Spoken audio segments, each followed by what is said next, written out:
Président de la République, nous vous reconnaissons au nom de la Légion d'honneur comme le grand maître de notre ordre national. Monsieur le Président de la République, le premier des Français est désormais le premier en France. Je suis fier de lui remettre la charge de cette maison capitale et d'avoir ainsi l'occasion de lui renouveler l'hommage qu'en y entrant, j'avais tenu à lui rendre au nom de la patrie à jamais reconnaissant. Vive la France, vive la République et vive la communauté.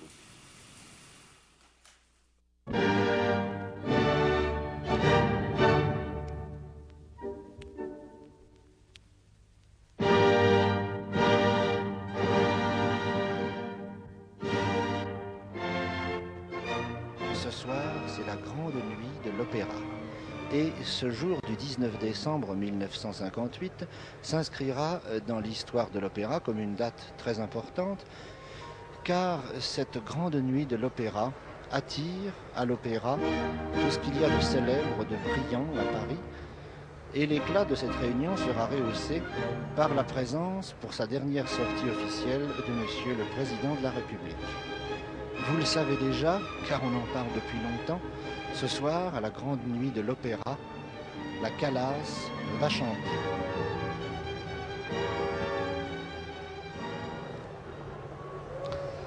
Vous remarquerez ces parapluies qui forment un curieux décor avec ces gardes républicains, mais il pleut un peu ce soir, légèrement, juste pour donner plus de brillant au pavé parisien. Et le président va pénétrer dans l'opéra et monter le grand escalier, cependant que la fanfare de la garde républicaine interprète l'air des trompettes d'Aïda, qui est de rigueur en de telles circonstances.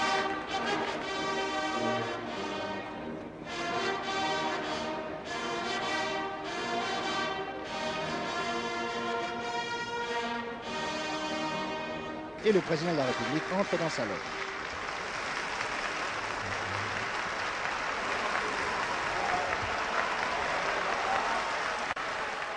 Jetez, si vous le voulez, un coup d'œil sur ce programme. Tenez, je le présente à la caméra. Maria Callas chantera un air de la Norma, un air du Trouvère.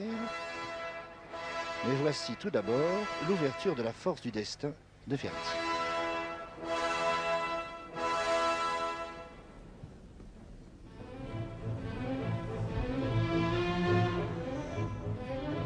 En ce vendredi 19 décembre 1958, les jeux sont faits, ou presque.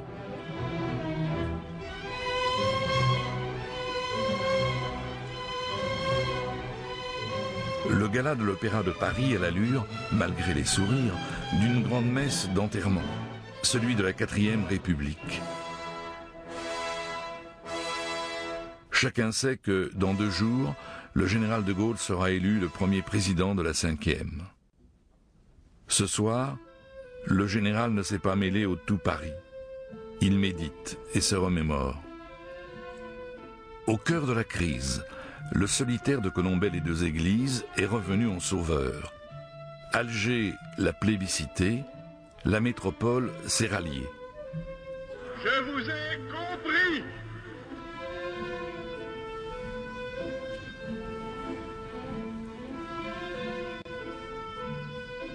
La 4e République était impuissante, la 5e, adoptée le 28 septembre par référendum, promet d'être forte.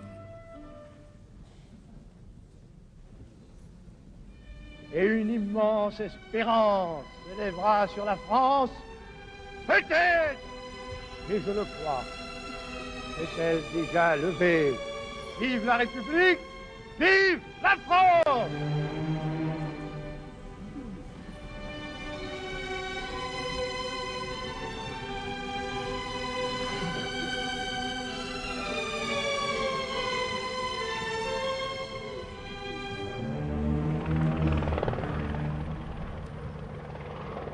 tout est venu de l'Algérie, en proie à une guerre qui ne dit pas son nom. Les nationalistes algériens du FLN multiplient les attentats et les embuscades depuis 4 ans. Les Français d'Algérie, qu'on appelle aussi les Pieds Noirs, qui sont 1 million, soit 10% de la population, veulent sortir de la peur. Ils réclament un gouvernement de salut public décidé à employer tous les moyens contre la rébellion. Car si les gouvernements qui se succèdent à Paris continuent la guerre, bien des hommes politiques pensent tout bas ce que l'un d'eux a dit tout haut d'une guerre imbécile et sans issue. Mais que faire d'autre, sinon ce qu'exige l'armée et tous ceux qui ne peuvent concevoir que l'Algérie cesse d'être française. Les Pieds Noirs craignent qu'on ne les abandonne, qu'on ne brade leurs terres comme la France a lâché l'Indochine, le Maroc, la Tunisie. Ils ont fait leur, le slogan de l'armée, l'intégration. L'égalité entre tous les habitants de l'Algérie, les mêmes droits pour tous. Mais c'est un peu tard, au moment où se forge, les armes à la main, une conscience nationale algérienne.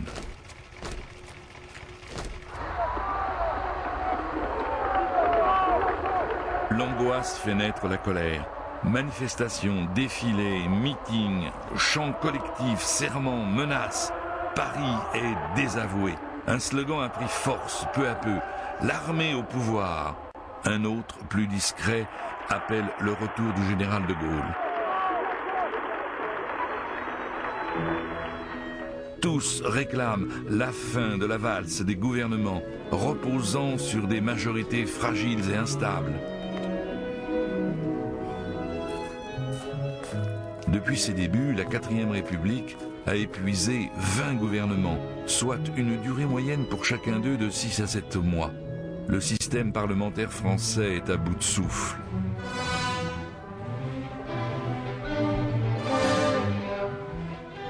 Depuis le 15 avril, la France est une nouvelle fois sans gouvernement. Le président Coty a pressenti successivement plusieurs hommes politiques pour remplacer Félix Gaillard, qui a été renversé. Aucun n'a réussi à se rallier une majorité.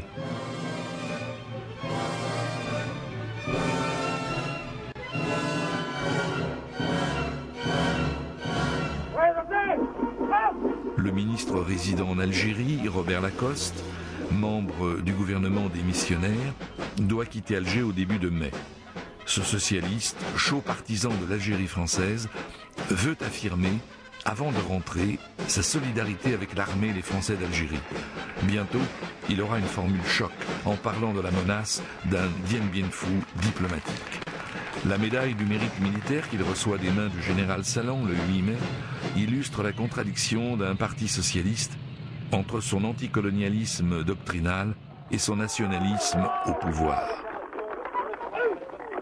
Placé en des heures tragiques à la tête de l'Algérie, M. Robert Lacoste a donné pendant 27 mois l'exemple du plus ardent patriotisme. C'est consacré à la haute mission qu'il avait reçue, garder l'Algérie à la France. Le général Salan, ancien officier de la Seconde Guerre mondiale, ancien commandant suprême des 3 armes en Indochine, est devenu commandant interarmes en Algérie depuis 1956. Il n'a pas bonne réputation auprès des Pieds Noirs, qu'il accuse d'avoir bradé l'Indochine. En janvier 1957, il a même échappé de peu à un attentat d'extrême droite au bazooka. Pourtant, dès son arrivée, Salan s'est senti pleinement solidaire de ses officiers, décidés à garder l'Algérie française.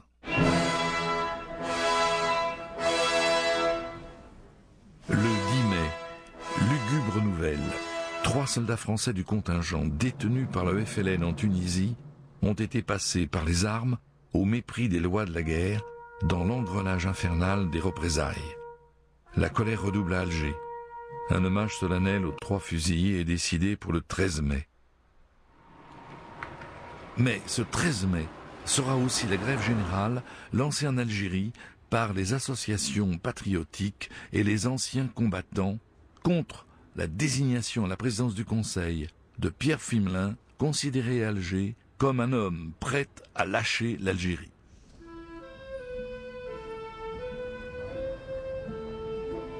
Après des semaines de crise, en effet, Pierre Fimelin a réussi à former un gouvernement qui a des chances d'être investi par l'Assemblée nationale.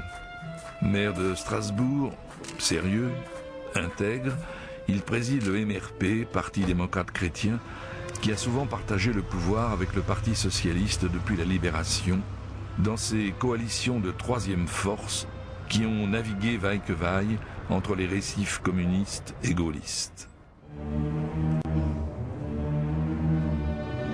À vous, Alger. Français d'Algérie, la grève totale a commencé depuis environ déjà un quart d'heure. Les rues sont désertes, les magasins sont fermés à 100%. La ville, presque calme au début de l'après-midi, s'est réveillée brutalement à 15h. Vous avez pu entendre il y a un instant l'une des 10 ou 12 voitures radio qui ont sillonné pendant toute la matinée à Alger. Et c'est par centaines, par milliers que des groupements patriotiques, d'associations affluent maintenant vers ce boulevard La Ferrière par la rue Michelet. Et toujours au cri de l'Algérie française et d'autres slogans patriotiques, la foule au sein de laquelle on reconnaît des délégations portant des pancartes, portant des drapeaux, cette foule toujours plus nombreuse, cette foule qui donne une impression extraordinaire de densité.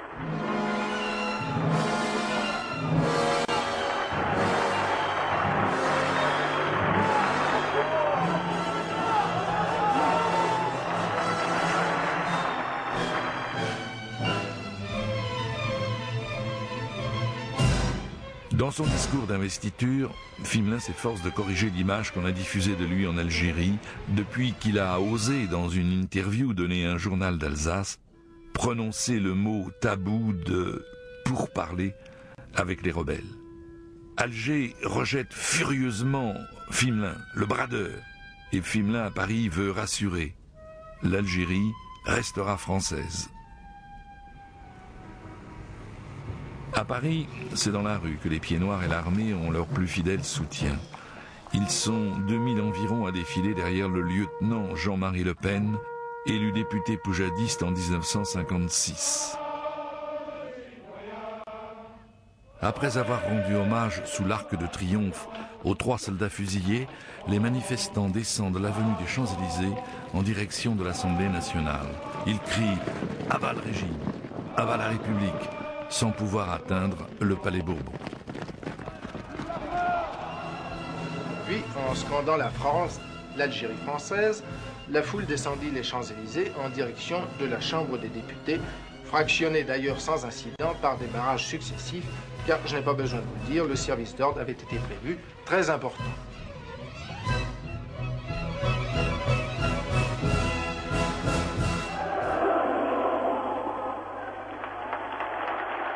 Il est impossible d'évaluer le nombre des gens qui sont rassemblés là. Il y en a peut-être 20 000, peut-être 30 000. Il y a des gens sur tous les balcons, sur toutes les terrasses. Il y a des gens partout qui arrivent de plus en plus nombreux. Il y a dans les arbres des jeunes gens. Et toujours, on entend les slogans « Algérie, Algérie française » et de temps à autre, la Marseillaise qui retentit. À Alger, la cérémonie prévue commence à 18h quand le général Salan, commandant en chef des armées d'Algérie, suivi par les chefs des armées de terre, de l'air et de mer, arrivent au monument aux morts pour y déposer une gerbe à la mémoire des 3 soldats fusillés par le FLN. Dans la foule, les activistes, qu'on appelle aussi les ultras et qui sont organisés, ont décidé d'aller plus loin. Pierre Fimelin a parlé et les députés entament la discussion rituelle avant le vote. Mais voici que parviennent peu à peu à l'Assemblée des nouvelles inquiétantes d'Alger en fièvre. Les socialistes demandent une suspension de séance.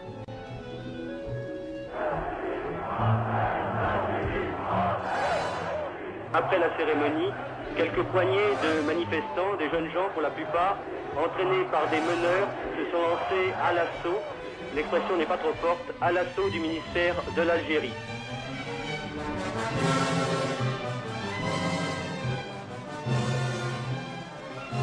Sur les conseils des autorités, les CRS qui étaient chargés de protéger le ministère de l'Algérie, le gouvernement général, comme l'on dit encore à Alger, les CRS se sont retirés, ont laissé le passage aux manifestants.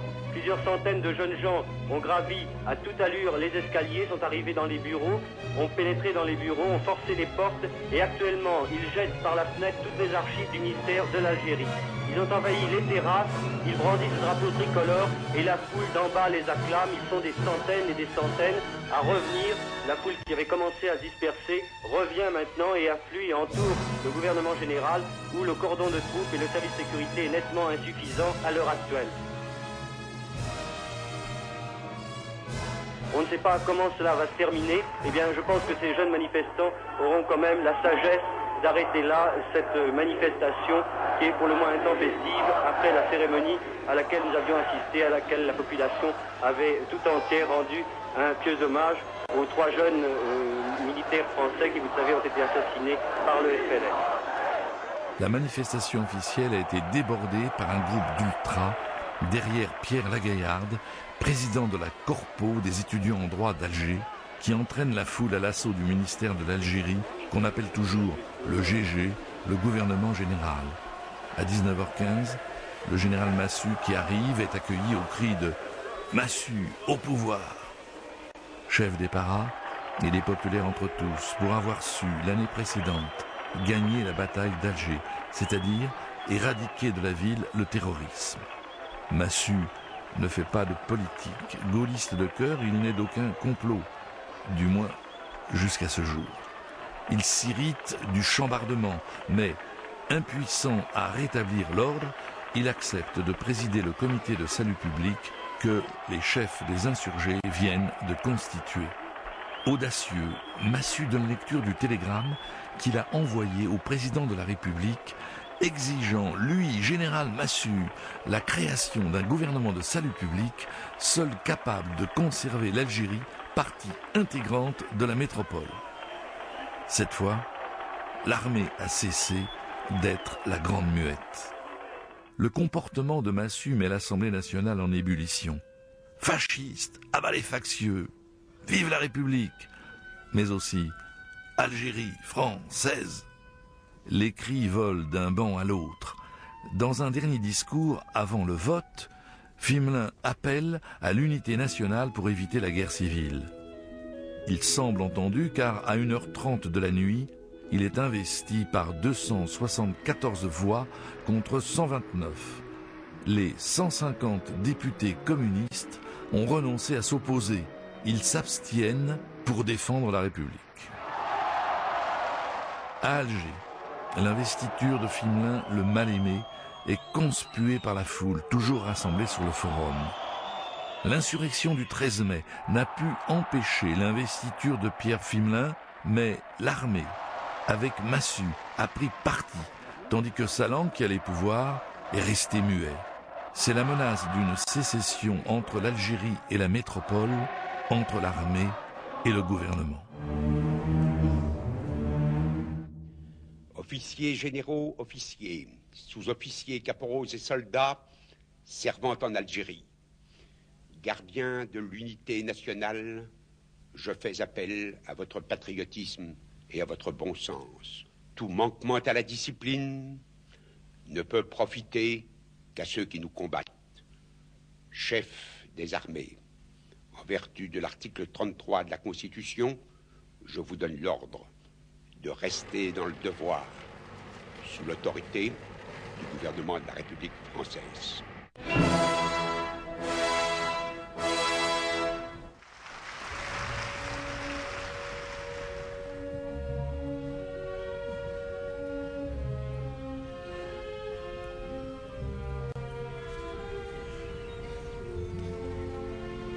Comme tous les mercredis, le général de Gaulle se rend à Paris pour rejoindre sa permanence, rue de Solferino, les bureaux de l'ancien Rassemblement du peuple français, le RPF.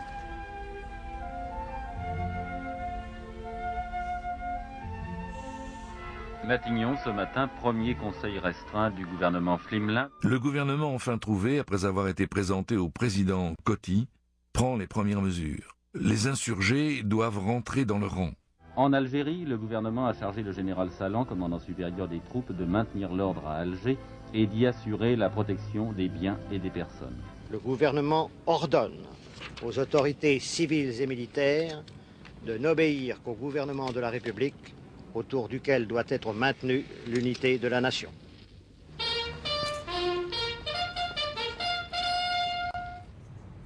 À Alger, l'armée balaye les décombres et redresse les grilles du GG. Très vite, le forum se remplit de nouveau d'une foule ameutée par les ultras contre l'investiture de Pfimlin.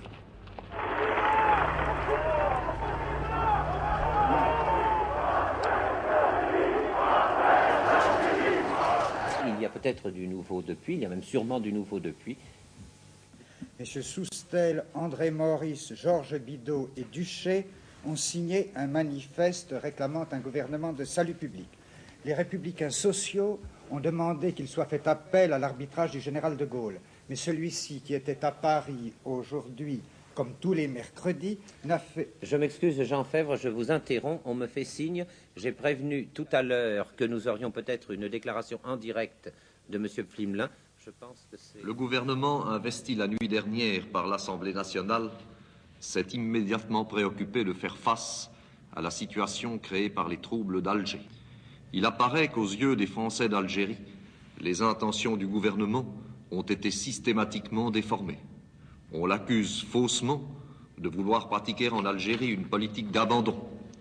En réalité, son programme d'action, approuvé par l'Assemblée nationale, prévoit que de nouveaux sacrifices seront demandés à la nation afin qu'une paix victorieuse récompense le plus tôt possible l'effort de notre armée. Une fois de plus, j'affirme solennellement que le gouvernement n'admettra jamais que soient rompus les liens qui unissent l'Algérie à la France. Disait donc que les républicains sociaux avaient demandé qu'il soit fait appel à l'arbitrage du général de Gaulle, mais celui-ci qui est venu aujourd'hui à Paris n'a fait aucune déclaration avant de repartir pour colomber les deux églises. On saura plus tard que le général avait rédigé un communiqué dès le 14 mai, mais qu'il l'avait remis en poche. C'était trop tôt. À Alger, pendant ce temps, Massu exhorte la foule au calme. L'important pour lui est de compter sur l'appui de Salan, dont les pouvoirs civils et militaires ont été confirmés par Pflimlin. Alors, qu'est-ce qui se passera demain si le gouvernement attendu par les Algérois n'est pas constitué? Il est certain que les Algérois sont décidés à maintenir leur pression. Ça ne fait pas un pli. L'homme qui félicite Massu après son discours est Léon Delbecq. C'est un des acteurs décisifs de cette aventure. Ancien dirigeant du RPF, il a installé une antenne gaulliste à Alger depuis des mois et se tient en relation avec l'état-major de la rue de Solferino à Paris, afin de saisir toute occasion favorable au retour de Gaulle au pouvoir. Il a rejoint le comité de salut public dès la prise du GG et s'emploie à faire basculer l'insurrection en faveur du général de Gaulle. Il compte sur Massu, il devra convaincre Salan. Son bras droit, Lucien Neuwirth, a pris la direction de Radio Alger, formidable outil de propagande et de mobilisation.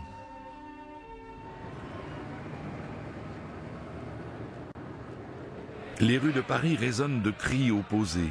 Les militants d'extrême droite saccagent le siège de l'UNEF. Le syndicat étudiant, au cri de Gaulle au pouvoir, Massu au pouvoir. Ailleurs, des militants communistes se heurtent au CRS. Le fascisme ne passera pas. Massu au poteau. Une foule estimée à environ 5000 personnes, une foule qui avait déjà manifesté cette nuit, s'est rassemblée sur le forum face au ministère de l'Algérie afin d'entendre une déclaration du général Salan. Ce dernier a notamment affirmé dans sa conclusion: maintenant, pour nous, le seul terme, avec tous ici, c'est la victoire de cette armée que vous n'avez cessé de soutenir, que vous aimez et qui vous aime. Avec les généraux qui m'entourent, le général Jouot, le général Allard, le général Massu, nous gagnerons parce que nous l'avons mérité et que là est la voie sacrée pour la grandeur de la France. Et il conclut: vive la France, vive l'Algérie française. Il hésite, alors Léon Delbecq, tout contre lui souffle son dernier cri: vive le général de Gaulle. Vive le général de Gaulle! Et voilà la Marseillaise.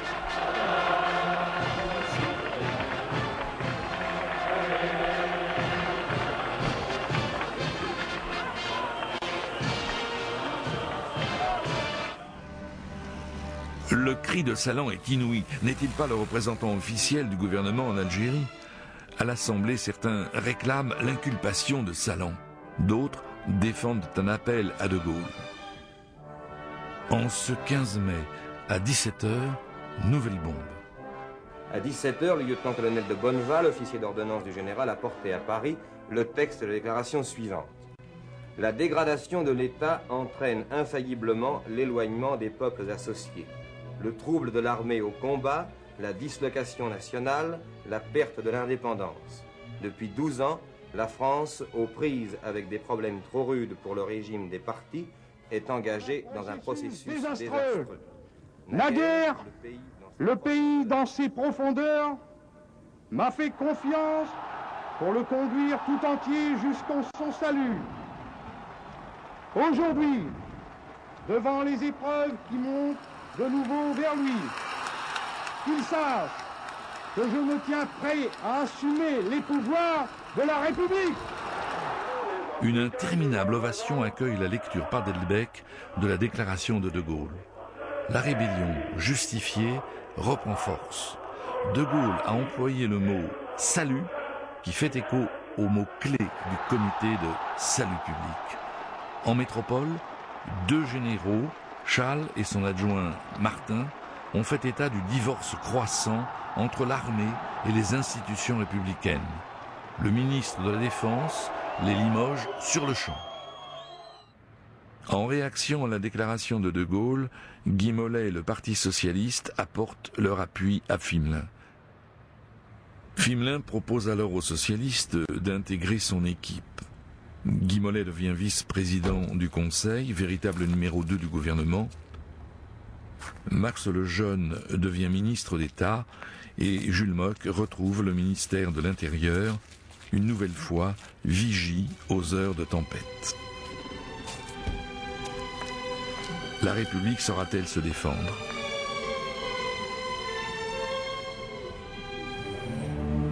« 16 mai, Alger, sous un soleil généreux, s'apprête à vivre une journée prometteuse. L'Écho d'Alger titre « L'Algérie restera à la France. De Gaulle, le sauveur ». Le colonel Godard, chargé de la police d'Alger, vient à la Casbah s'entretenir avec les chefs de quartier, vieux sages qui n'ont pas rallié le FLN. Il les incite à rejoindre en masse les manifestations du Forum prévues dans la journée. Une vaste démonstration de fraternisation entre pieds noirs et musulmans.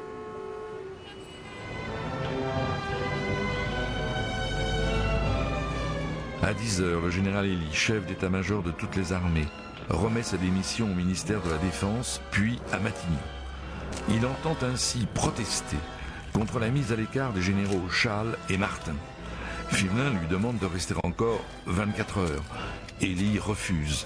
Le divorce entre l'armée et le pouvoir civil est dramatique.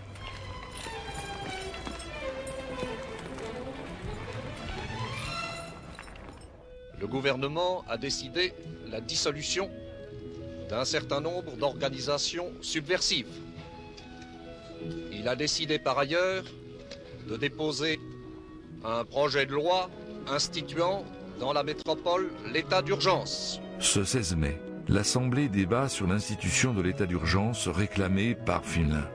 Voici, dit-il, que certains des chefs de l'armée semblent entrer dans une voie qui peut conduire au déchirement de la nation. François Mitterrand, qui soutient le gouvernement, réclame la fermeté contre les insurgés, y compris les militaires. Fimelin, prudent, se refuse à accuser Salan et Massu de complot contre la République, comme beaucoup le lui demandent. La fiction d'un pouvoir légal en Algérie continue. À Alger, la démonstration d'entente fraternelle entre communautés réussit. On y a mis les moyens. Nous approchons de 3 spectateurs qui sont là et qui attendent certainement, comme nous tous, le discours du général Salan. Est-ce que c'est la première fois que vous venez ici? Bon non, j'y viendrai souvent, j'y suis même venu avec ma famille, et j'y suis presque tous les jours. Tout le monde se dit que si en France on connaissait l'animation qui règne à Alger en ce moment, le problème serait certainement vite réglé. Et nous sommes là pour la faire connaître d'ailleurs. Est-ce que c'est l'opinion de monsieur aussi? Je suis venu ici pour prendre un bain de patriotisme, vous voyez. Oui. Et ce qui m'a fait le plus plaisir dans tous ces événements, c'est cet immense élan de fraternité retrouvée. Et maintenant, brusquement, c'est comme un miracle d'ailleurs, tous les Algérois sont prêts à l'affirmer, c'est un miracle, n'est-ce pas? Cet espoir ne doit pas être déçu, n'est-ce pas? Nous sommes actuellement dans l'angoisse, la façon dont le gouvernement français agit nous met tous dans l'angoisse, n'est-ce pas? Parce qu'il est en train de gâcher un miracle. C'est une chose épouvantable de gâcher un miracle.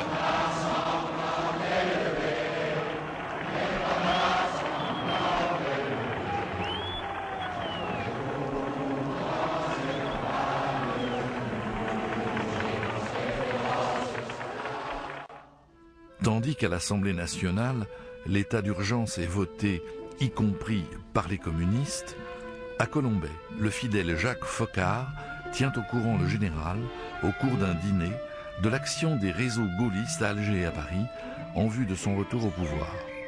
De Gaulle informe Foccart qu'il rompra son silence dans 2 jours lors d'une conférence de presse.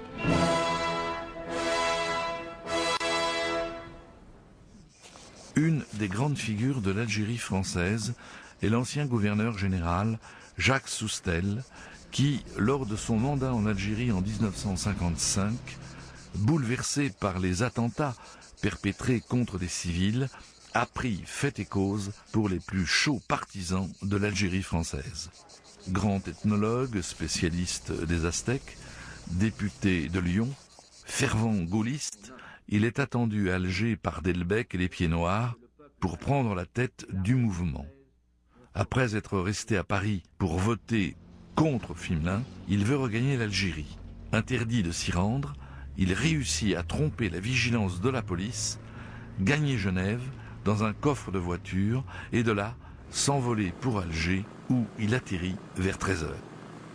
Le général Salan, qui reçoit de Paris l'ordre de refouler Soustelle, tente de le faire repartir, mais en vain. Soustelle est attendu en héros par le peuple d'Alger. Nous sommes dans le bureau de M. Delbecq, au forum, au gouvernement général. M. Delbecq, je viens vous poser une question que toute la ville d'Alger se pose maintenant. Est-ce vrai que M. Soustelle est là? C'est exact. On vient de me prévenir que Jacques venait d'arriver. Il sera parmi nous cet après-midi. Je demande à la population d'Algerville de se rassembler immédiatement au forum pour accueillir celui que nous avons tant attendu et celui que nous aimons tant. Algérie française, ces 2 mots ne sont pas seulement, comme certains affectaient de le croire, comme certains propagandistes du défaitisme et de la trahison le répétaient, ces 2 mots ne sont pas le slogan d'une minorité, c'est le cri passionné qui jaillit de vos cœurs à tous, du cœur de 10 millions de Français qui, quelle que soit leur origine, leur religion, leur confession, leur prénom, veulent être à jamais des Français.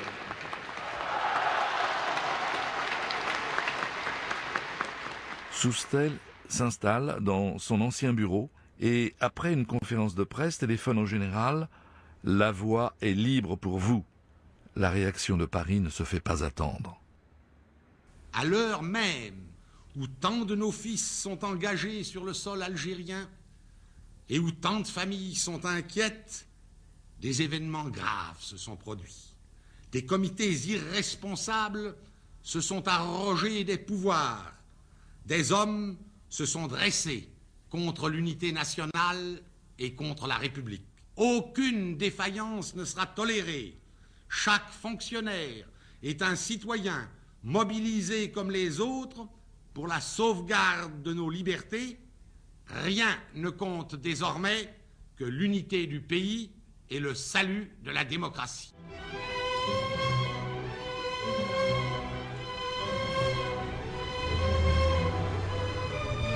Un homme fort est au gouvernement, le ministre de l'Intérieur, Jules Mock. Mais sur quelle force peut-il compter? Il sait que la police parisienne est du côté d'Alger. Jules Mock, qui, 10 ans plus tôt, affrontait avec une main de fer les grèves menées par la CGT communiste, propose aujourd'hui de s'appuyer sur la classe ouvrière pour faire pièce aux factieux. Flimelin n'en dissuade.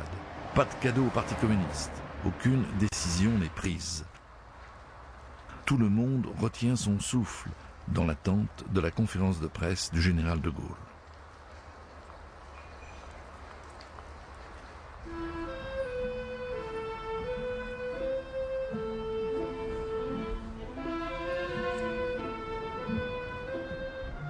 Ce qui se passe en ce moment en Algérie par rapport à la métropole et dans la métropole par rapport à l'Algérie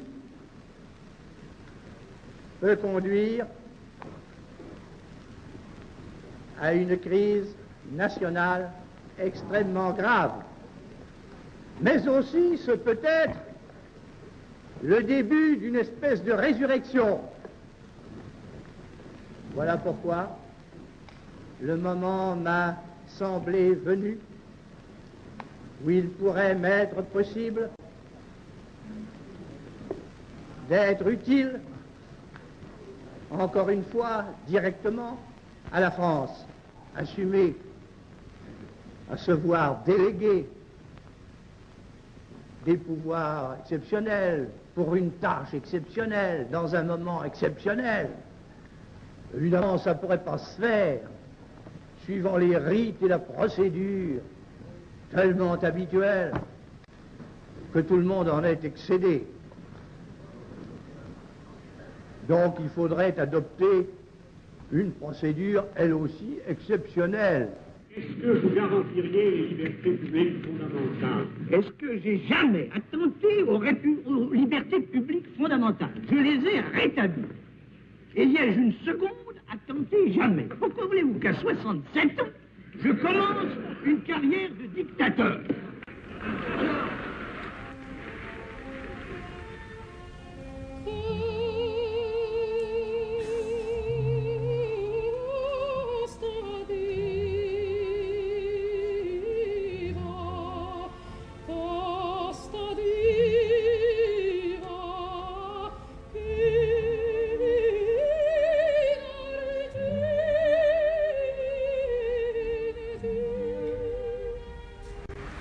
Suivi de ses fidèles, Focard, Lefranc et Guichard, le général retrouve le siège de la rue de Solferino. Là, il enjoint ses compagnons de dissuader l'armée de rien faire par la force. Il doit revenir au pouvoir dans la légalité. Tel est le mot d'ordre.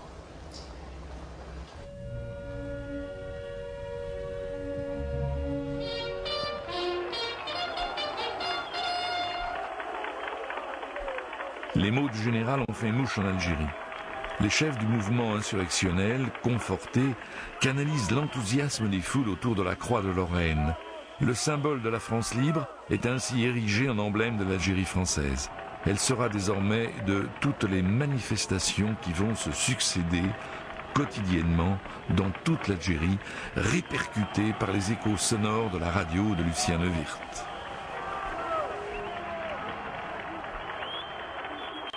La manifestation continue, elle continue avec le dépôt d'une gerbe, c'est plutôt pas une gerbe, c'est une croix de Lorraine de fleurs rouges et blanches qui est apportée par Ruiba qui vient déposer cette croix de Lorraine. La voilà, cette croix de Lorraine, elle est brandie au-dessus du balcon où je me trouve, elle est brandie vers le public. On va poser cette croix de Lorraine. La voilà, c'est un musulman qui la pose et c'est un support d'un micro qui va réussir à faire tenir cette croix de Lorraine. Les délégations montagnardes, puis les délégations mozabites sont venues et tout cela fait beaucoup de monde, des milliers de personnes. Et maintenant, M. Soustel s'avance vers le micro. C'est là un geste entre mille de tous ceux qui, jour après jour, heure après heure, attestent la volonté de tous les Français d'Algérie de rester unis autour de l'armée pour demeurer français, pour être des Français à part entière dans la communauté républicaine française. Vive l'Algérie française! Vive De Gaulle! À Paris, le 20 mai, Flimelin ne veut pas se laisser ébranler par les propos de De Gaulle. Il entend démontrer la force de son soutien parlementaire en proposant un nouveau projet de loi sur le renouvellement des pouvoirs spéciaux en Algérie que les précédents gouvernements avaient fait voter au nom de l'efficacité. La majorité veut faire la preuve de son soutien. Par 475 voix contre 100, Fimelin obtient une confiance sans précédent. Les communistes ont eux aussi voté pour lui. Il s'agit d'éviter la vacance du pouvoir. Étrange démarche tout de même, puisque c'est Salan qui disposera des pouvoirs spéciaux en Algérie et que Salan s'est prononcé pour De Gaulle. Algériennes, Algériens, au cours de ces journées, de ce forum devenu le haut lieu de la résistance à l'abandon, a jailli une intense clameur vers Paris. De toute l'Algérie française jaillit un immense cri de patriotisme et de foi. 10 millions de Français décidés à rester Français, indissolublement liés à l'armée et à la République, vous disent, en général, que vos paroles ont fait naître en leur cœur une immense espérance de grandeur et d'unité nationale.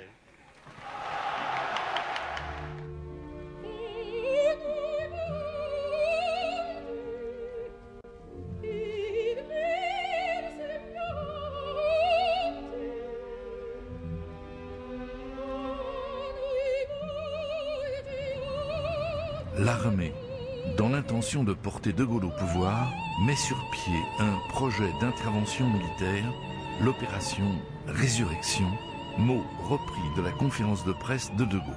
Massu a envoyé 2 officiers en métropole pour coordonner les actions des commandants des régions militaires, Toulouse, Bordeaux, Lyon, favorables au mouvement d'Alger.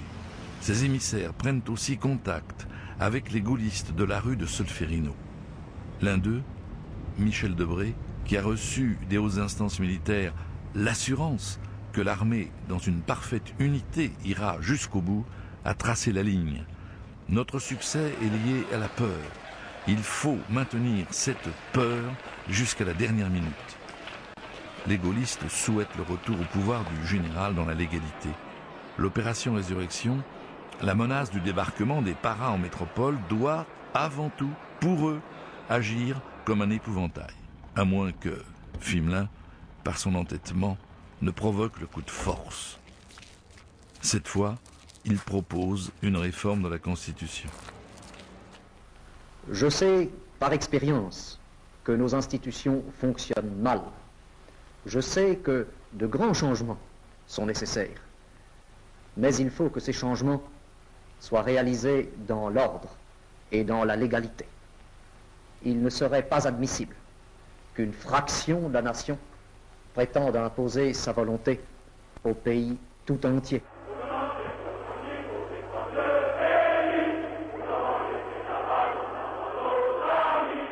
Le 21 mai, Salan, euphorique, clame devant le forum.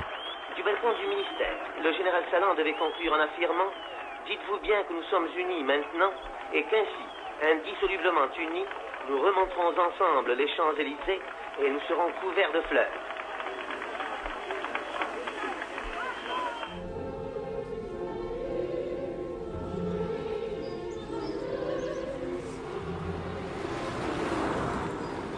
Le 22 mai, Antoine Pinet, leader de la droite modérée, est à Colombey. Il n'a plus guère d'illusions sur le gouvernement Fimelin. De cet entretien, Pinet rapporte la promesse selon laquelle De Gaulle acceptera de se conformer aux usages pour se présenter devant le Parlement. Ce même 22 mai, le comité de salut public d'Alger procède à son élargissement. Il comprendra désormais 71 membres, dont 13 musulmans, représentant toutes les régions d'Algérie et du Sahara. Un nouvel appel est lancé en faveur d'un gouvernement de salut public sous la présidence du général de Gaulle.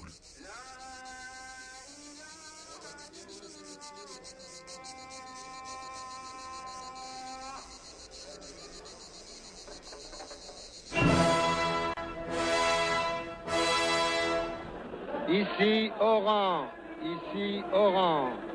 stade Henri Fouque du Parc. C'est le lieu qu'a choisi la population d'Oran et des environs pour accueillir ses hôtes d'aujourd'hui, le général Salan, M. Jacques Soustelle et tous les généraux qui vont venir d'Alger dans quelques instants. La pression ne se relâche pas en Algérie. Les meetings se succèdent dans toutes les villes. Les manifestations se multiplient, entraînant des musulmans. Les discours n'en finissent pas. Les Marseillaises et le chant des Africains qui résonnent dans les stades et les rues. Jacques Soustelle, les généraux Salan, Massu, Jouot, concours d'éloquence. L'escadrille de Mistral vient nous survoler à basse altitude.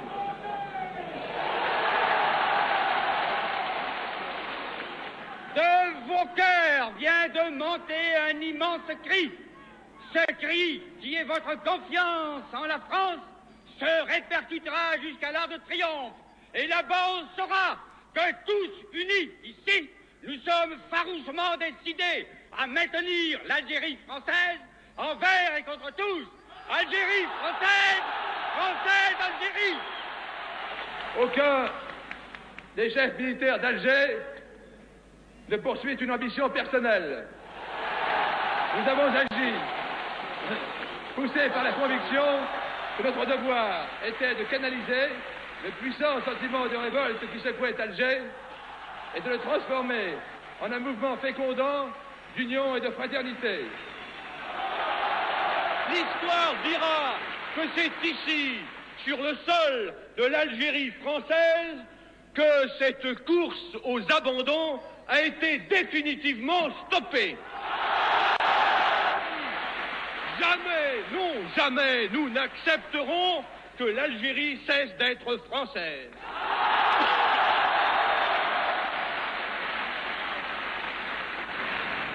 En métropole, des comités de résistance contre le fascisme se sont constitués. De leur côté, le Parti socialiste, l'UDSR, le MRP mettent en place un comité national de défense républicaine. Mais, le soir du vendredi 23 mai, Fimelin laisse s'embarquer de nouvelles troupes pour l'Algérie et tente d'intéresser les députés à sa réforme constitutionnelle. Ici Jacques Delalande qui vous parle depuis le balcon du bâtiment du gouvernement général dominant le forum. De retour d'Oran, les mêmes orateurs, inlassables, continuent à enivrer Alger de promesses. Mes amis, l'EGA vient de suspendre au-dessus de nos têtes une splendide croix de Lorraine illuminée. C'est M. Delbecq, vice-président, qui va prendre la parole. Ce soir, comme les autres soirs, 40 millions de Français vous écoutent. M'adressant à nos chers compatriotes de métropole, je leur dis que nous n'accepterons de discuter qu'avec le général de Gaulle, mais non pas avec le gouvernement Fimelin. Nous déclarons que quelles que soient les manœuvres, notre décision est irréversible.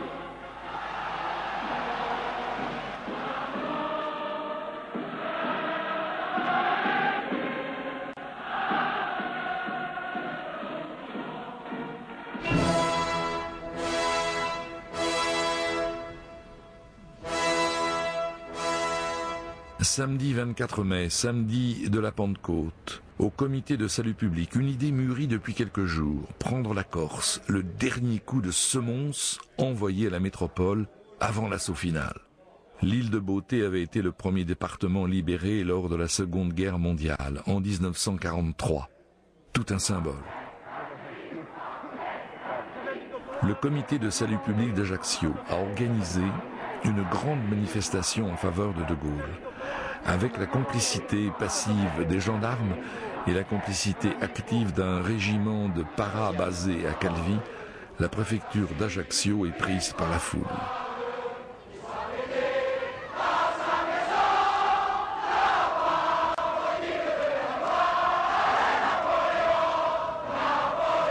Nous sommes là parce que nous avons eu peur, nous Corses, d'être aussi un jour abandonné, je veux, au nom du comité de salut public d'Ajaccio, remercier tous ceux qui ont participé au mouvement. Eh bien, c'est une chanson de circonstance. Alger n'en finit pas de manifester, d'emplir le forum, de crier son attachement à la France. Je crois d'ailleurs que chaque province sera représentée avec un air du terroir. Il y en a d'ailleurs les enfants de l'Aude, les gars du Berry, le Pays Basque, la Bretagne, l'association fraternelle des Alsaciens-Lorrains, les enfants de l'Ardèche, enfin, il y a toutes les provinces françaises, les Corses qui portent brodé sur leur tablier le mot Corse, on ne peut pas ne pas le savoir. Et maintenant, à ce balcon, la Savoie et Nice, c'est-à-dire les deux plus jeunes provinces françaises, vont accueillir l'Algérie aussi, province de France. Les Ch'timis sont particulièrement heureux de rendre hommage à l'un des leurs, le Tourquenois Léon Delbecq. Il y a de nombreux nordistes sur le balcon, parce qu'on chante sur le balcon aussi. Nous voici réunis, nous nous sommes retrouvés et nous ne nous quitterons plus. Jules Mock, qui a voulu rétablir l'ordre en Corse, a bien envoyé par avion une compagnie de CRS au départ de Nice. Mais leur action est neutralisée dès leur atterrissage à Ajaccio par le capitaine des Paras. Radio Alger diffuse le récit héroïque de la prise de la préfecture d'Ajaccio, ponctué d'un discours d'Arrigui, député de Lille. Corse, soulevez-vous! Paris n'a plus de pouvoir en Corse. Les comités de salut public fleurissent dans les villes et les villages de l'île.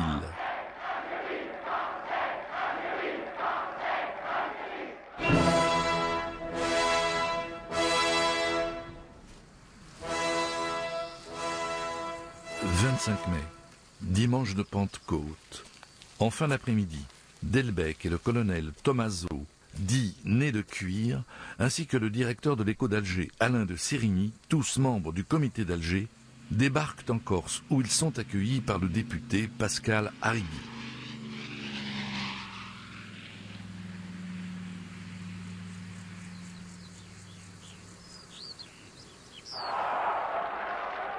Ici Tony Arbona qui vous parle non pas d'Alger mais d'Ajaccio.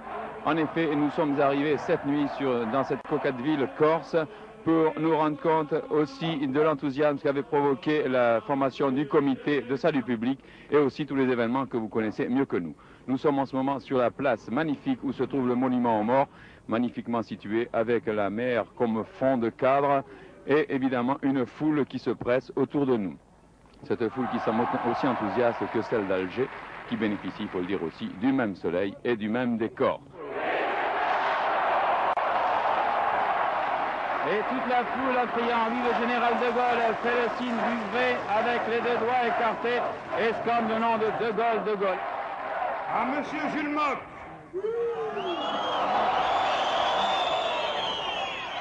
À ce ministre de l'Intérieur qui arme les communistes et qui prépare, sous couvert du républicanisme, un coup de force communiste. C'est toute la France républicaine et nationale qui s'opposera à la mainmise de Moscou sur la nation. Jules Mock voudrait lancer une opération sur la Corse. Pierre Fimelin, soutenu par Guy Mollet, refuse. Il faut éviter la guerre civile. La République renonce, l'État de droit s'incline. Pour qui sonne le glas? Je me vois obligé, en ce jour de fête, qui devrait être un jour de paix et de joie, de vous adresser un appel empreint de gravité. Je n'ai pas le droit de vous dissimuler que le danger existe aussi dans la métropole. J'ai le devoir d'alerter tous les Français attachés aux libertés que garantissent les lois de la République. Des factieux essaient de nous entraîner sur la pente qui conduit à la guerre civile. Lundi de Pentecôte, la conquête de la Corse est consommée. Pourtant, la mairie de Bastia résiste, où, barricadé avec certains de ses conseillers municipaux, le maire radical Sébastien de Casalta refuse de se rendre.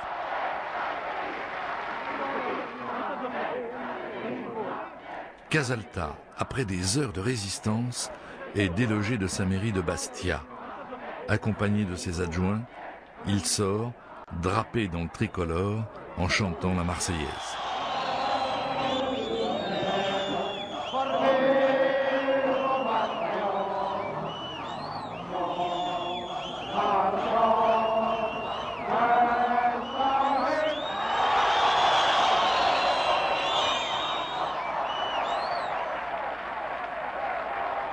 Alors, de ce nouveau balcon, les insurgés défient les pouvoirs de la République. Tous unis autour de vos comités et autour de l'armée, vous nous aiderez à franchir le dernier pas qui nous sépare de la victoire. Et tous ensemble, comme nous le disait le général Salan, notre chef, à Alger, dimanche encore, nous remonterons les Champs-Élysées et la foule parisienne nous soutenira notre... Mission accomplie, Delbecq et Sérigny rentrent à Alger. Tomaso, lui, reste comme délégué du général Salan. Les reculs du gouvernement, écrit l'Humanité, encouragent les généraux factieux qui trament la guerre civile. Je vous signale une petite dépêche qui vient de nous arriver à l'instant. À 19h35, le général de Gaulle est parti en automobile en direction de Paris, nous dit-elle, c'est tout. À minuit, en cette fin de lundi de Pentecôte, un rendez-vous secret a lieu à l'initiative du général entre lui et Pierre Fimelin au domaine de Saint-Cloud. Le président du Conseil a dénoncé à l'Assemblée un attentat contre l'ordre légal en Corse. Il appelle à se dresser contre les factieux. De Gaulle, lui, vient de recevoir 2 appels pressants. Une lettre de Guy Mollet qui l'engage à désavouer les fous qui préparent un pronunciamiento en utilisant son nom, et un message de Salan qui l'exhorte à prendre en main le sort de la patrie. Tout converge vers De Gaulle, décidément incontournable.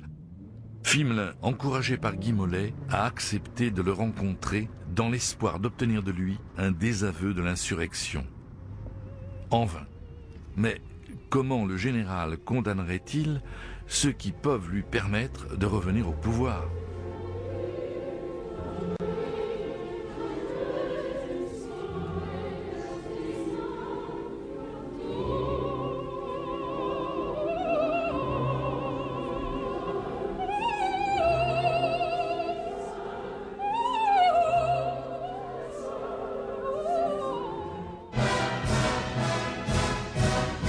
Mardi 27 mai, 10h du matin. Les députés débattent sur la proposition de Fimelin de réviser la Constitution. Je m'excuse de vous interrompre, mais l'agence France-Presse nous communique à l'instant le texte d'une communication du général de Gaulle. Le voici. J'ai entamé hier le processus régulier nécessaire à l'établissement d'un gouvernement républicain capable d'assurer l'unité et l'indépendance du pays. J'attends des forces terrestres, navales et aériennes présentes en Algérie qu'elles demeurent exemplaires sous les ordres de leur chef, le général Salan, l'amiral Auboineau, le général Jouot. À ces chefs, j'exprime ma confiance et mon intention de prendre incessamment contact avec eux. À Alger, les syndicats ont convoqué leurs troupes sur le forum de la colère. Il s'agit pour Alger de montrer que les travailleurs en Algérie ne suivent nullement les mots d'ordre de la CGT en métropole qui a décidé une grève à partir de 14h. Aujourd'hui, sur ce forum, nous battons tous les records de banderoles. Il y en a bien une centaine. Je peux, si vous le voulez, au hasard du regard, vous en citer quelques-uns. Voyons, il y a le magasin militaire d'habillement, établissement du matériel de Marengo, les autos-Simca, la Fédération des finances et FTC, Interafrique, Casimca, les banques, la caisse d'allocation familiale, les hôpitaux de Beni Messous, de Mustapha, de Birkraya, de Mayo, d'El-Ketar, de Beni Messous. Maintenant, M. Soustel va parler. M. Soustel s'avance. Oui, il va prendre la parole. Écoutons-le. Vous démontrez également que les travailleurs, ouvriers, employés, fonctionnaires ne se laissent pas prendre au piège grossier de la propagande communiste. Et vous n'admettez pas que vos justes revendications soient détournées au service d'un impérialisme étranger contre notre patrie. Telle est la grande signification de votre présence. Elle démontre qu'entre l'armée et toutes les classes sociales de ce pays, nous avons su maintenir et nous maintiendrons jusqu'au bout une union totale.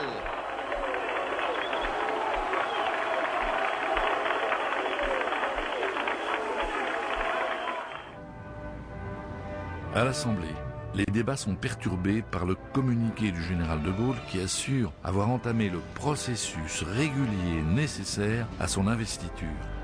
Ceux qui, comme les communistes, veulent éviter la vacance du pouvoir et garder absolument Fimelin pour éviter de Gaulle, vont voter le projet de réforme constitutionnelle quand bien même ils y sont opposés. Dans la nuit, le résultat est connu. 408 voix pour, 165 contre. Mais ce vote écrasant n'a pu être obtenu qu'avec les voix communistes que Fimelin refuse de prendre en compte, ce qui à ses yeux le prive de la majorité constitutionnelle nécessaire. À 2h30 du matin, le président du Conseil se rend à l'Élysée pour remettre sa démission au président René Coty, qui lui demande de surseoir. Monsieur le Président de la République m'a répondu qu'il ne pourrait l'accepter que lorsqu'il paraîtra possible de former un nouveau gouvernement. Le président n'a pas accepté la démission. Non. Pas qu'au il n'y a pas de crise. Je ne sais pas pourquoi vous êtes là. Bonne nuit.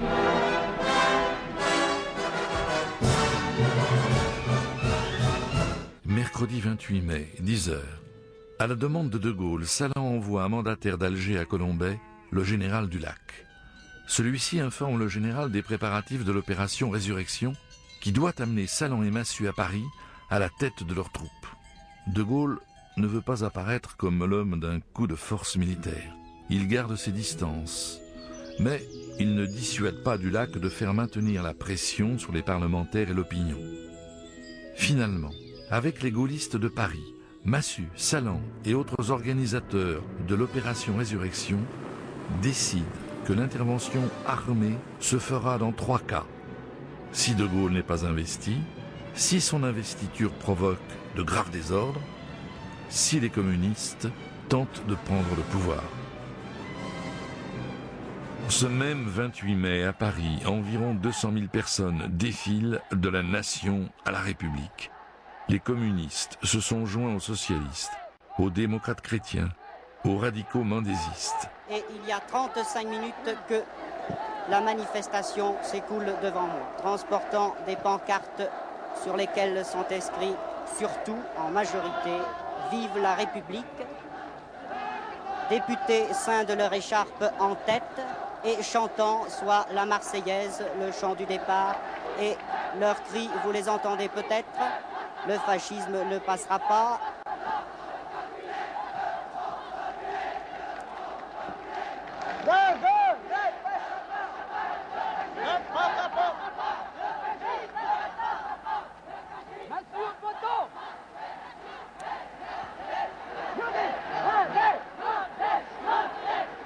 Les défenseurs de la République reprennent courage, mais nombre d'entre eux savent que De Gaulle est désormais le seul rempart face à la menace putschiste. Les lecteurs du Monde, avant de battre le pavé, ont lu dans leur quotidien qu'on appelle le général avant que la nation soit tout à fait déchirée.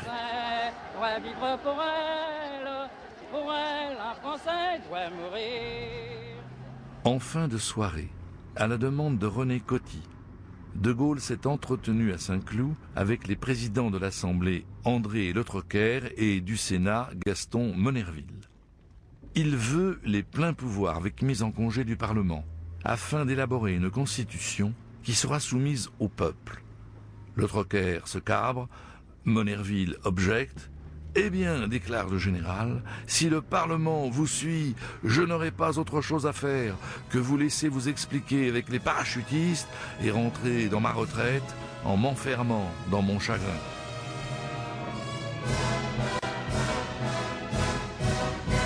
Jeudi 29 mai, 9h. Olivier Guichard, un des responsables de l'antenne gaulliste rue de Solferino, téléphone à Salan pour lui relater l'échec de l'entrevue de Saint-Cloud. De Gaulle, lui, écrit à son fils « D'après mes informations, l'action serait imminente du sud vers le nord. » L'heure du putsch a-t-elle sonné? Mais Coty, au même moment, prévenant le pire, publie un communiqué par lequel il annonce qu'il s'adressera le jour même au Parlement. Mettant en balance son propre mandat, son message est clair, De Gaulle sera appelé. Ici Paris, radiodiffusion télévision française. Ensemble du réseau. Mesdames et messieurs, nous interrompons nos programmes pour vous présenter une émission spéciale du journal Parlé. Ici le Palais de l'Élysée, où l'on vient de nous distribuer le texte du message du président de la République au Parlement, message lu à l'Assemblée nationale par M. André Le Troquer. Dans le péril de la patrie et de la République, je me suis tourné vers le plus illustre des Français. Je demande au général de Gaulle de bien vouloir venir conférer avec le chef de l'État et d'examiner avec lui ce qui, dans le cadre de la légalité républicaine, est immédiatement nécessaire à un gouvernement de salut national. À ce moment-là, les députés communistes et quelques socialistes s'assoient en signe de protestation. Les slogans fusent. Le fascisme ne passera pas. Vive la République. Ce soir-là, René Coty s'entretient avec De Gaulle. À sa sortie, celui-ci annonce par un communiqué qu'il se présentera à l'investiture de l'Assemblée. Demain, le président de la République consultera des chefs de groupe et chefs de parti dans un ordre qui vous sera donné dans la matinée. C'est fini. Il part. Rien n'est encore joué. De Gaulle, qui craint de revenir au pouvoir dans les fourgons de l'armée, a accepté de se présenter devant les députés. Mais trouvera-t-il au Palais Bourbon une majorité pour l'investir? La rue, elle, a déjà voté. Les partisans de Gaulle le font savoir à coups de klaxon.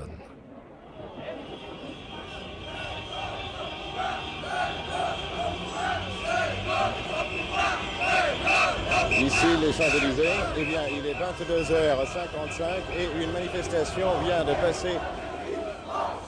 Les manifestants sont des jeunes qui lèvent le bras avec la main et deux doigts en V. Vendredi 30 mai. La grève lancée par la CGT est un échec. De Gaulle procède aux consultations d'usage pour former son gouvernement. En début d'après-midi, il reçoit Guy Mollet à Colombey. Celui-ci en revient ébloui, convaincu. À Paris, il plaide auprès de ses camarades socialistes en faveur de l'investiture du général et convainc une forte minorité des députés socialistes à le suivre. Michel Debré demande au général Salan de suspendre l'opération Résurrection jusqu'à l'investiture. C'est en cas d'échec que les paras et les blindés pourront investir Paris. Dans ce cas, De Gaulle attendrait quelques jours avant d'être appelé en arbitre. Dans la soirée du 30 mai, Alger exulte. Le forum, à nouveau rempli de manifestants, crie victoire. Le général Salan s'enflamme. Unanimement, mes amis, vous avez dit non et vous avez sauvé la patrie.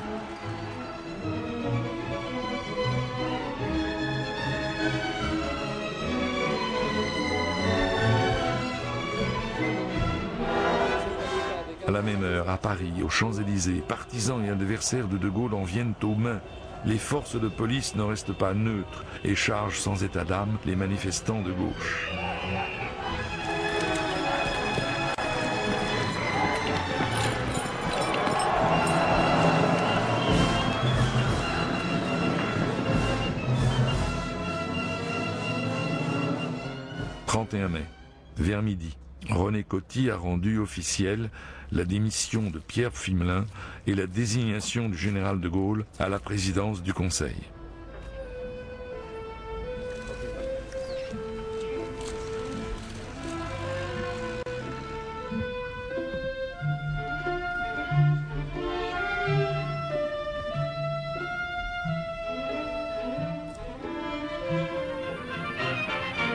Et c'était à l'hôtel La Pérouse, décor anonyme d'un moment de l'histoire, le défilé tantôt lent et tantôt rapide des consultations politiques.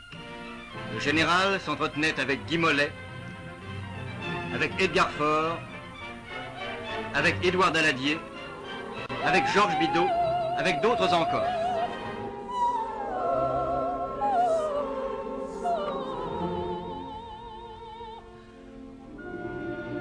Après d'ultimes consultations dans son hôtel parisien, le général de Gaulle va se présenter à la vestiture de l'Assemblée nationale, qui connaît des heures d'une exceptionnelle... Dimanche 1er juin. De Gaulle, en tenue civile, un peu crispé, se présente devant les députés qui se sont levés à son arrivée, à l'exception des communistes.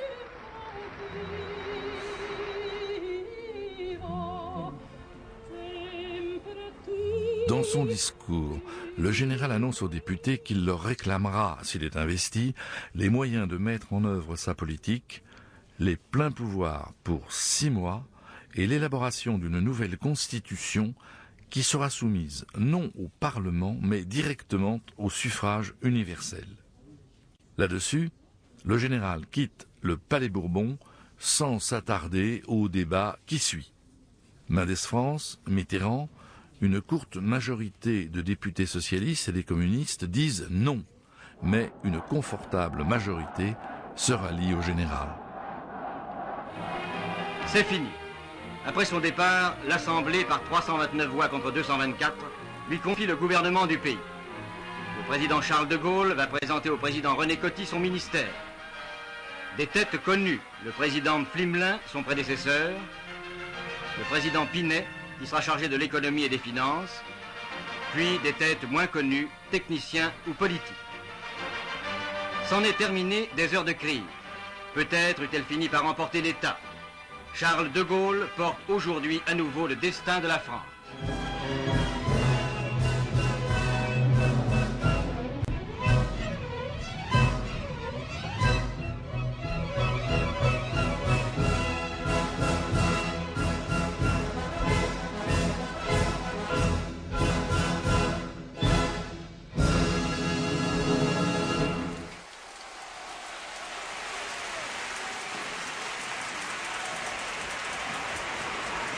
Et voilà. Et vous savez maintenant ce qu'est un grand triomphe dans un grand théâtre.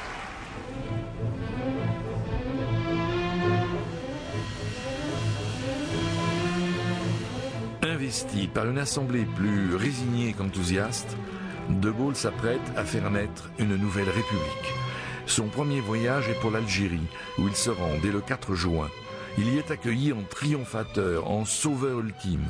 Nul doute pour l'armée et les pieds noirs que De Gaulle gardera l'Algérie à la France. Du haut de ce balcon où tout s'est joué, il lance solennellement la campagne pour le changement de république. Eh bien, voyez-vous, en vous laissant le micro branché sur cette foule, je crois qu'il vaut mieux que de dire d'autres paroles. Il n'y a pas de paroles pour décrire cet enthousiasme. Pour que le général de Gaulle parle, on a fait le vide sur ce balcon.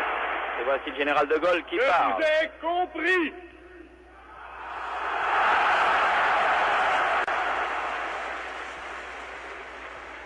Je sais ce qui s'est passé ici. Tous ceux qui ovationnent De Gaulle attendent que leur sauveur prononce les 2 mots qui les ont dressés contre Paris. Algérie française. De Gaulle résiste à leurs sollicitations jusqu'au 3e jour de son voyage où, emporté par les vivats, il prononce à Mostaganem la formule mythique. Oui, oui, oui, la France est ici. Elle est ici pour toujours. Vive l'Algérie française. Vive la République. Vive la France. Le malentendu commence entre le général et ceux qui l'ont porté au pouvoir. Pour l'heure, il s'agit pour lui de restaurer l'État. C'est la condition sine qua non de toute solution au problème algérien.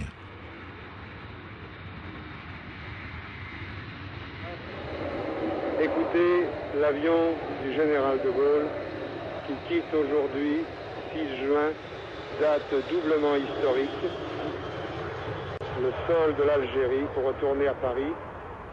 Voilà, il a décollé dans un style magnifique et l'Algérie dit au général de Gaulle: au revoir mon général. Voilà aujourd'hui 6 juin 1958, nous avons tourné ensemble une page de l'histoire de France. L'ordre rétabli, la confiance revenue, De Gaulle s'attache à mettre en œuvre ses promesses. Il n'y aura plus de discrimination politique entre musulmans et européens. Une nouvelle loi électorale institue le collège unique et le droit de vote est étendu aux femmes musulmanes. Un droit qu'elles auront l'occasion d'exercer pour la première fois dès le 28 septembre lors du référendum qui doit approuver la constitution de la Ve République.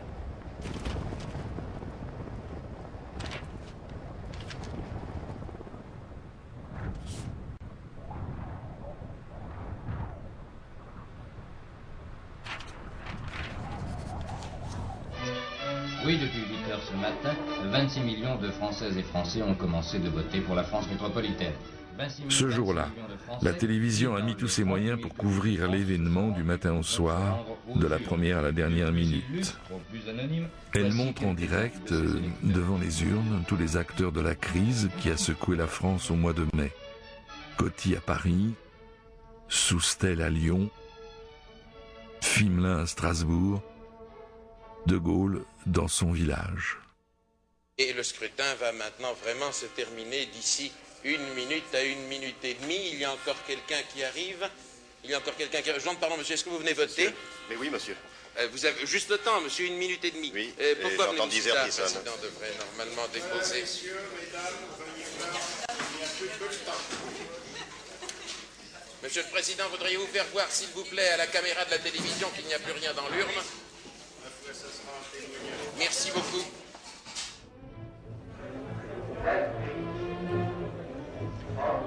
Ici, le ministère de l'Intérieur, ici, la salle de presse. Le 28 septembre, les Français répondirent oui à 80% pour la métropole, à 97% pour le reste de la communauté.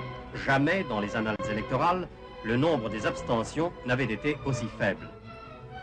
Dans la foulée de ce résultat triomphal, les premières élections législatives de la Ve République, les 23 et 30 novembre, portent à l'Assemblée une majorité écrasante de députés favorables à De Gaulle. Le président Coty, qui n'a pas hésité à écourter son mandat en mettant tout en œuvre pour ramener De Gaulle au pouvoir, prépare ses valises. Le 21 décembre, simple formalité, Charles de Gaulle est élu premier président de la Ve République. 2 jours plus tôt, le gala de l'Opéra, dernier bal de la 4e République, se métamorphosait en banquet inaugural de la 5e.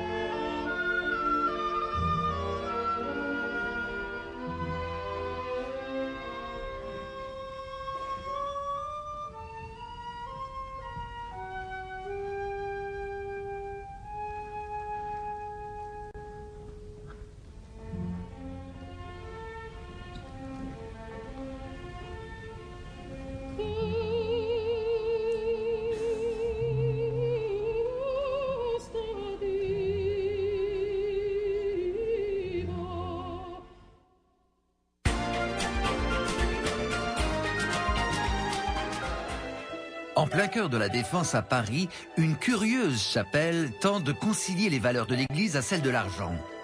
C'est ni bon ni